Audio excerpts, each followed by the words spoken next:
Bonjour Patricia. Bonjour Françoise et bonjour à tous. Voilà, aujourd'hui nous allons aborder un sujet qui est intéressant, c'est les synchronicités.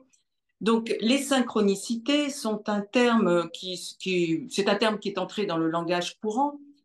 Si on reprend les racines grecques, on est sur syn qui veut dire avec, réunion, et chronicité qui veut dire le temps. Donc, synchronicité, ce sont deux événements qui se produisent en même temps, qui n'ont pas de lien de cause à effet, mais qui ont du sens, qui sont porteurs de sens pour la personne qui les observe et qui les vit. Alors, la synchronicité a émergé grâce à Carl Gustav Jung, qui a fait part donc dans ses écrits d'une synchronicité qui a permis à sa patiente de débloquer son processus. En fait, tout le monde connaît cette histoire du scarabée d'or. La cliente est un petit peu bloquée parce qu'elle est dans une forme de cartésianisme qui l'empêche d'avancer et elle fait un rêve. Dans ce rêve, un scarabée d'or lui est offert. Et au moment où elle parle de cela à Carl Gustav Jung, un scarabée d'or arrive à la fenêtre. Cette synchronicité va permettre à la patiente de débloquer son processus. Donc, quand on parle de synchronicité, on fait référence certes à Jung, mais les synchronicités, elles se produisent à tout moment et notamment dans le processus transgénérationnel. Donc, je voulais savoir, François, si de la même façon que pour moi, des synchronicités apparaissent fréquemment chez tes consultants lorsqu'ils viennent travailler sur leur arbre. Écoute, comme à chaque fois, je me sens le besoin de resituer les choses un peu différemment et pas répondre directement à ta question. C'est vrai que moi aussi, je connais cette histoire de Jung qui est très célèbre et qui a fait qu'il s'est servi de ce qu'on appelle le hasard, ensuite dans ses cures. Il a donné ses lettres un peu scientifiques, synchronicité, mais c'était quelque chose de connu avant, puisqu'on l'appelle le hasard ou les coïncidences. Et que tout ça pourrait être pour tous les gens comment dire, qui dénigrent tout ce qui n'est pas scientifique, tout ce que, voilà, qui fait tout ça est facilement taxé de pseudosciences au nom des probabilités, parce qu'effectivement, deux choses qui n'ont pas de relation, euh, donc une faible probabilité à se produire en même temps. Mais étant donné que cette possibilité existe, pourquoi n'arriverait-elle pas? Ce qui compte, c'est qu'en fait, ça frappe la personne. Et que chez Jung, ça a permis de débloquer la cure en faisant sortir du cartésianisme. Donc voilà. Donc effectivement, ces synchronicités, ces coïncidences, ces hasards, tout le monde en fait l'expérience tous les jours. Dans le travail sur les arbres, moi, je dirais que effectivement, c'est souvent des choses qui arrivent. Je dis aux gens de faire attention un peu à tout ce qui arrive. Je m'en sers davantage dans les constellations, où là, c'est une forme de laboratoire, de vase clos. Dans la cure, c'est souvent un peu difficile quoi, d'interpréter ça. Moi, je situe plus largement les synchronicités dans la loi d'attraction, que je tiens pour une des grandes lois de la vie, qui fait qu'on attire à soi des situations dont la manière la plus simple, c'est de dire que quand on est ouvert et sympathique, on attire plus facilement des situations agréables que quand on est fermé et grincheux. Mais voilà, c'est en fait une loi beaucoup plus vaste qui fait qu'on attire des situations qui sont l'expression de notre psychisme profond. Je voudrais citer quelques exemples dans le cadre d'une cure d'une personne que je recevais. Il m'arrive il n'y a pas très longtemps quelque chose euh, voilà, d'un peu signifiant, c'est-à-dire que on était en séance et tout d'un coup, j'entends un petit badaboum qui se passe derrière le rideau, que vous voyez là, qui est surtout un espace de rangement. Et il y a notamment une partie où je rentre des choses qui sont précieuses pour moi, qui sont des toiles que j'ai faites quand j'étais plus jeune. Mais sur le moment, j'entends ce petit badaboum qui n'était pas trop gênant. Donc je lui dis, bon, là, effectivement, ça a un sens par rapport au travail qu'on fait ensemble, mais je ne sais pas l'interpréter. Et puis, c'était pas assez gênant pour tout arrêter, aller voir. Je ne savais pas ce que c'était, mais c'était un bruit incongru. Bon, et puis elle part, j'y pense plus, et peut-être 3, 4 jours après, apparaît un dégât des eaux. Et en fait, ce petit badaboum, c'était le moment où un dégât des eaux ancien qui se passe dans la gaine technique qui relie deux appartements, celui de ma voisine au-dessus et celui-là, avait atteint le placo-plâtre qui ferme la gaine technique, et donc quelque chose qui était accroché au plateau-plâtre est descendu. Bon, donc je me dis, dégâts des eaux, a priori, si je me réfère au grand dictionnaire de la symbolique des rêves de Georges Romé, qui fait un livre qui fait un peu autorité et que j'aime bien parce qu'il n'est pas question-réponse littérale. Il situe la réponse dans une sorte de nébuleuse où on sent plutôt voilà ce qui se passe plutôt que d'avoir vraiment une explication très littérale. Donc, si je me réfère à ce livre-là, je me dis dégâts des eaux, débordement émotionnel. Et puis, bon, bah, voilà, est-ce que ça la concerne elle? Est-ce que ça la concerne moi? Bon, je me sens plus tellement en état d'avoir des vrais débordements émotionnels, mais peut-être c'est quand même dans mon arbre, ça lui appartient à elle. Et puis en fait, après, il y a eu des synchronicités, c'est que j'ai réalisé qu'en fait, c'était un endroit où je rangeais des choses précieuses pour moi. C'était peut-être ça le signifiant pour moi, qui me renvoyait à une problématique d'un thème sur lequel je travaille. Et elle m'a payé la séance avec un chèque, mais qui a été retourné, voilà, qui était un chèque en bois. Et comme c'est une fille très rigoureuse, voilà, voilà, je pense qu'elle, voilà, elle a son signifiant et moi j'ai le mien. Donc ça, voilà, c'est ce que je pourrais dire qui m'est arrivé récemment comme synchronicité. Donc c'est des choses un peu ténues, effectivement, que je comprends moi par rapport à ma problématique, que j'ai pas pu travailler avec elle parce qu'elle n'est pas encore revenue. Euh, bon, donc voyez, donc c'est un peu ténu. C'est un peu, souvent je dis aux gens, c'est des petits cailloux qu'on additionne et qui prendront sens après, mais ça prend du sens après quand on n'a plus besoin que ça prenne sens, quand on a compris. Donc, c'est un peu des clins d'œil.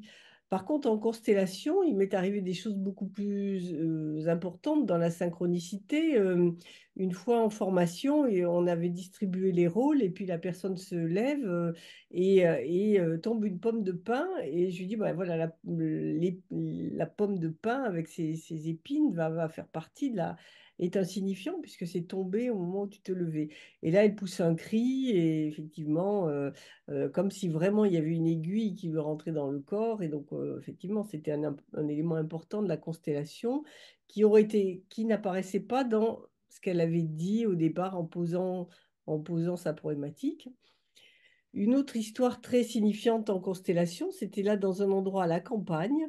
On était dans une tente qui était plantée sur une zone maraîchère où il y avait des jardins partagés avec des gens qui passaient.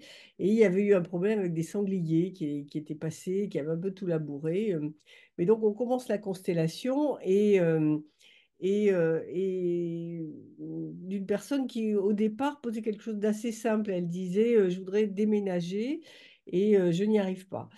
Et donc, bon, je pose des questions, on pose le père, le grand-père, et arrive une nébuleuse autour du grand-père, quelque chose de pas très clair, qui disait que oui, là, il y avait vraiment quelque chose à voir. Et à cet instant-là, un homme qui faisait pas du tout partie du groupe de constellation arrive et voulant parler des sangliers qui avaient un peu ravagé le jardin partagé, il dit où sont les cochons? Et, et comme le thème de l'abus, effectivement, commençait à se sentir. C'était qu'un parfum à ce moment-là. Tout le monde a compris, quoi. Et effectivement, il y avait bien des abus dont elle était au courant et qui étaient vraiment reliés à sa problématique de déménagement.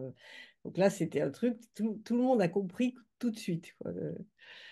C'est vrai que les synchronicités sont, à mon sens, comme des poteaux indicateurs pour donner une direction ou bien pour accélérer un petit peu le processus, pour éclairer une zone d'ombre. Mm, Et j'ai d'autres exemples à te donner, moi, dans ma pratique.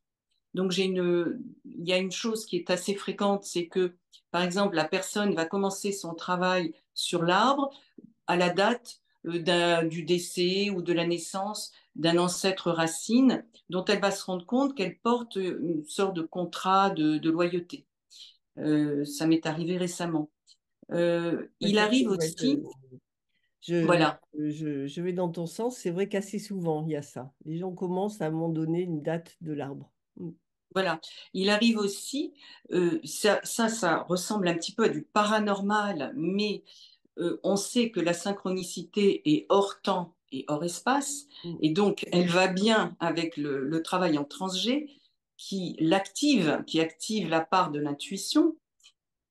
Donc il arrive que certains éléments du passé de nos ancêtres interviennent dans la vie d'aujourd'hui comme des morceaux qui n'ont pas été digérés. Je donne un exemple, une consultante qui vient pour des problèmes sentimentaux, qui se pose des questions notamment sur l'existence d'abus dans son arbre qui aurait touché des jeunes filles. Euh, Dès le démarrage du travail, elle va se retrouver dans une situation de scène avec son conjoint, ou pour une raison de housse de couette qui devait être nettoyée, le conjoint entre dans la chambre de la fille de cette consultante et cela crée un électrochoc et une scène type constellation. En fait, un événement d'aujourd'hui va illustrer un événement du passé en lien avec ce problème de l'abus. Oui, ça, Donc, je me rappelle, on en avait parlé. Et moi, quand tu m'avais raconté ça, en toute confidentialité, je vous rassure, oui, j'avais eu vraiment le sentiment que c'était littéralement une scène du passé qui se rejouait. c'est ça.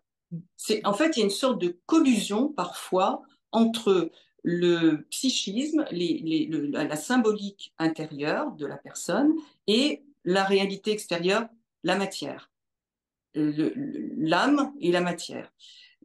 Cela intervient souvent lorsqu'on travaille, lorsqu'on travaille sur l'arbre, parce qu'on fait bouger les lignes et que on est souvent en période de crise ou de changement de vie et que donc on est beaucoup plus réceptif parce que effectivement des synchronicités peuvent se produire tous les jours.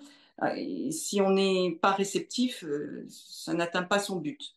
Donc le travail en analyse transgénérationnelle va faire un focus sur la partie, comment dire, intuitive. Et de la même façon que si on veut acheter une voiture rouge de telle marque, on va voir beaucoup de voitures rouges de telle marque. De la même façon, dès lors qu'on commence ce travail, cette aventure de l'analyse transgénérationnelle, le cerveau, on va activer à la fois le cerveau gauche pour faire des recherches généalogiques, réfléchir, rapprocher des événements, des dates, etc. Mais également, on active le cerveau droit. Et c'est lui qui était évidemment à l'origine de la survenue de ces événements. Hein. Donc, les synchronicités, à mon sens, vont bien avec le travail transg. Elles sont à la fois porteuses de sens, elles sont éclairantes, et parfois, elles peuvent même nous aider à résoudre la problématique. C'est-à-dire que de la même façon qu'en constellation ou lorsqu'on fait un acte symbolique, on va faire bouger le présent, donc du coup on fait bouger le passé et le futur. De la même façon, lorsqu'on a lorsqu'on vit pleinement l'arrivée, la survenue de synchronicité, elles peuvent nous faire changer de vie. J'ai donc cette consultante, dont évidemment que j'anonymise, qui est venue pour des problèmes sentimentaux. Dès le premier soir, est arrivée, donc elle se posait la question de savoir si elle restait ou si elle partait par rapport à des problèmes avec son conjoint. Dès le premier soir de son travail, est arrivée cette scène qui a dont je viens de parler avec sa fille, et qui a préfiguré une rupture. Donc, le travail en transgé peut avoir un impact quasi immédiat parfois dans la réalité présente. Oui, moi j'ai vu ça aussi, des fois avec en radicalisant des choses effectivement qui ne nous arrangent pas, quoi. On aurait préféré une rupture un peu plus lente ou avoir plus de temps, mais la façon dont on a bougé intérieurement bon, fait que ça change. Mais il y a même des fois de la synchronicité. Ça m'est arrivé, il y avait une personne que je recevais, elle était comme moi, elle aimait beaucoup les chansons et donc on s'est guidé par les chansons qui nous venaient ou alors cette personne qui avait en tête la chanson Elle descend de la montagne à cheval. Et puis finalement, ça pointait un ancêtre qui s'appelait Jean Hippolyte. Donc, Oui, voilà. elle avait déjà eu des flairés qu'il était, que ce gars-là, cet ancêtre-là, posait un peu problème. Et la chanson qui était là dans sa tête, que quelqu'un avait chanté devant elle. Voilà, c'est des choses où l'inconscient nous envoie ces messages L'inconscient, de manière assez classique, hein. C'est voilà, Freud, l'inconscient s'exprime. Freud lui-même, il a raconté dans la Gradiva comment il tombe amoureux d'une femme qu'il rencontre enfin, un patient tombe amoureux d'une femme qu'il rencontre à Pompéi et qui en fait, qu'il connaît très bien et qui habite à côté de chez lui en Allemagne et qui connaissait enfant, qu'il a oublié, quoi, de la façon dont notre inconscient chemine à notre insu. Alors finalement, ce sont des cadeaux dans l'aventure de la psychogénéalogie, et ce sont des réponses codées à nos questionnements.